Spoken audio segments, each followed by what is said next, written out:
কান থেকে আমার পুরুষ ভাই যারা দাঁড়ানো আছে, শুধু এক পাক ঘুরিব ভাই, আমি কিন্তু দুই পাক ঘুরবো না। আর এই যে পিছনের ভাইয়েরা একটু দায়িত্ব মতো দিবেন মতো দিয়েন।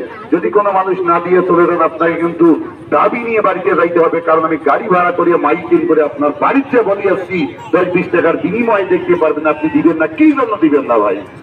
সুযোগ পেয়ে না দিয়ে চলে যাবেন। শুধু একটা পাক ঘুরিব ভাই, সবাই একটু হাতে হাতে রেডি করেন ভাই। সময় কিন্তু কম, কারণ অনেক খেলা দেখাইতে হবে, অনেক খেলা দেখাইতে হবে। কে বললো আপনাকে দিতে? শুধু একটা পাক ঘুরিব, দুই পাক ঘুরিব না। সবাই একটু হাতে হাতে রেডি করেন আপনারা। সবাই সবাই হাতে হাতে রেডি করবেন, যেন অল্প সময়ের মধ্যে হয়ে যায়। এই যে দাদু ভাই, মনে রাখবেন, পৃথিবীর সব থেকে বড় শ্রেষ্ঠ আদালত মানুষের বিবেক। আপনি এই বিবেক ধারা দিয়ে চিন্তা করে দেখবেন দাদু ভাই, যে আসলে আমরা 10-20 টাকা 10-20-50 টাকার খেলা দেখাইছি কিনা। যদি আপনার মনে হয়, আপনার বিবেকে বলে যে ভাইগুলাকে 10 টাকা 20 টাকা দেওয়া যায় তো দিয়েন।